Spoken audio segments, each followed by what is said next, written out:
Hi guys, it's Danielle from Botanique here. I hope you're all doing fabulous for this Monday morning. I hope everyone had an amazing time at the plant swap yesterday. I know I did. I know next time we're going to be a little bit more organized. We did have it suggested that there should be chairs and extra shade for people because it was actually pretty warm yesterday out in the sun. So we're going to do that. We're going to grab hold of another gazebo, pop some chairs there and a table with just a little bit of finger food because it did take a while for people to kind of arrive and mingle and get their things set up. So it would be nice just to have that on the side. So we're definitely going to do that for you guys next time. What I thought I would do for you today is I'm just going to do a video about sending plants through the mail. So we all love to receive plant mail, but a lot of times people that are just getting started in this business want to know if they can send plants online and how do they go about it to make sure that the plant is going to arrive happy and healthy. And I had a lot of people over the weekend who were not necessarily planty people. They were just asking me, what do you do for a living? And I said, I sell plants mostly online. I ship them out to people, sell them on eBay and that kind of thing.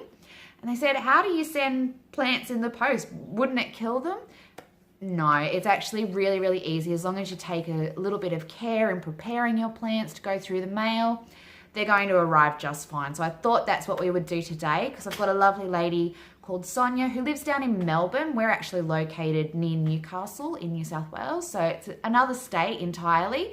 And she has been trying to track down a Maranta plant. I had one, so I was happy to sell it to her. And today we're going to get it posted. So the first thing that we need to do to prepare our plant is to get it out of its soil mix. So I'm just going to bring up my bucket here so that I don't make a mess. I'm trying to be a little bit more organized this time so that you don't have to see me bending down and turning my head all the time. So we're going to remove these guys from the pot. There's actually 2 plants in here. Okay.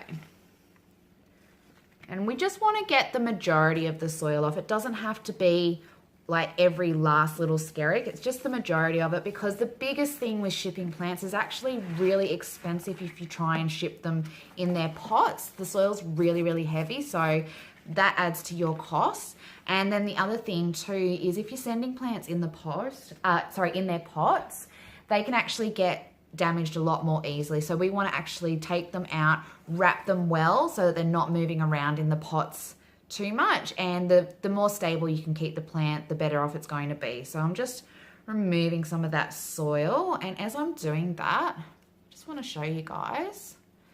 So if you remember last week when we did a propagation video on how to take cuttings of the Maranta, this would actually be the perfect place to take a cutting. So there's a little node there, and that's been touching the soil. It's actually set down roots by itself, so they don't need any intervention from us at all. That's how easy these guys are to grow and propagate. But we're not going to take that cutting off. We've sold this plant, so we're going to send him off to Sonia as is. So I'm just getting the last of that soil off. And I'm just going to pop that back down. Now, sphagnum moss, that's going to be your best friend for sending plants through the post. You can keep it damp so that the roots don't dry out. It's going to help the plant to survive during transit. So we're just going to get a little clump. I've already filled this container with water, so it's been soaking for a little while. We don't want it dripping wet. We just want it damp, just so that there's a little bit of moisture for the roots to have a drink if they need to. So I'm going to bring this one back up here. Okay. And all we're basically doing, we've got our handful of sphagnum moss. We are wrapping the roots in that sphagnum. Okay. And then I'm going to grab another little handful for the roots that are dangling down the bottom. I'm just going to bunch those up a little bit together.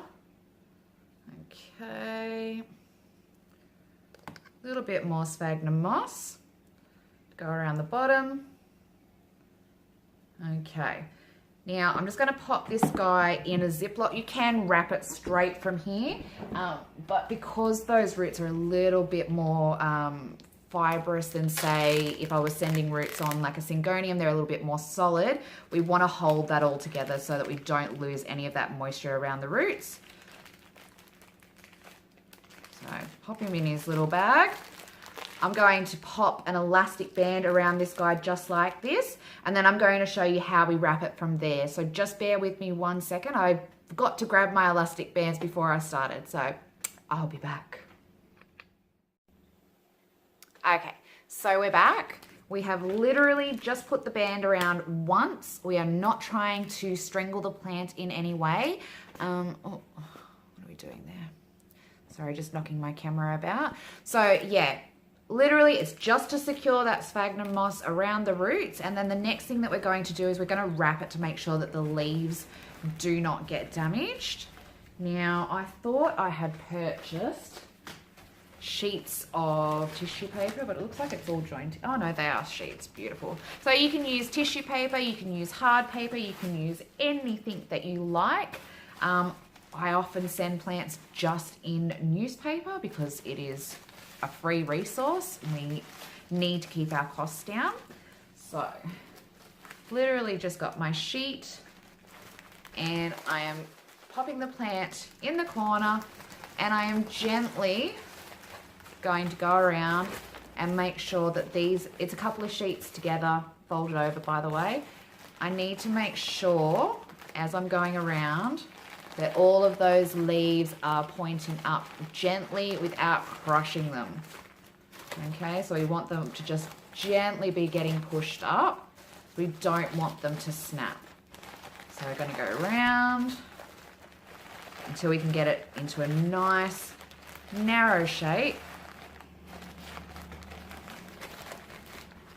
Like this. I'm going to tape that down. Then we're going to come back and do the next step, okay? Okay, so we're back. We have finished wrapping our plants. So we've got our 2 red vein Marantas here. And she's actually got a 3rd mystery plant from us. She doesn't know that she's getting it. It will be a nice little surprise for her. And we're just going to basically attach them to our box. So standard box from Australia Post, $2.40. If you've got your own box, they're quite happy to let you use your own. It will save you a little bit of money when you go to send the package off. I didn't happen to have any today. Normally I've got tons of them. I love going to Bunnings. Hot tip, free boxes at Bunnings. Just look for ones that have still got all their sides attached. Sometimes they just fold them in and you've just saved yourself $2.40 for your box to post your plant out to someone. So what we're going to do now, we're going to lay the plant in the box, face up in the corner, and we're going to tape it into the box so that it's not sliding around and damaging the plant. And I'll come back and I'll show you once that's done and how we're going to finish off our package today. Okie dokie, so we're back. We have got our 3 plants taped in nice and securely into the box. You can move those all around. They are not going to get damaged. When we get down to the post office, we're going to be putting some packing peanuts on top of that, but that's the main thing. You want to make sure that they're not sliding around in the box. Then a final thing that I usually do, I think it's a nice idea to include a little thank you note. We were going to do a printed one out today, but my printer didn't decide to want to play ball. Finally got a letterhead made up, ready to go. Wasn't going to happen. But a handwritten note is still lovely. So I've just written a handwritten little thank you and some care tips for this person because this is the first time that they're going to be owning a Maranta. She was really worried that she wasn't going to know how to take care of it. So I've put in everything that she will need to know on how to make sure that she has a happy, healthy Maranta prayer plant. So I'm going to include that into the box as well. And we're going to go down to the post office and get this one sent off. Rightio guys, so we've got our packing peanuts in now. We're just going to close off our box. Last thing that you want to do is pop on there that this does contain live plants. Please handle with care.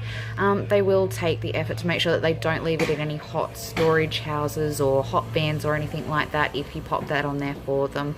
So yeah, that's our job done. We're going to go and tape this guy down and hand it over to the postie now.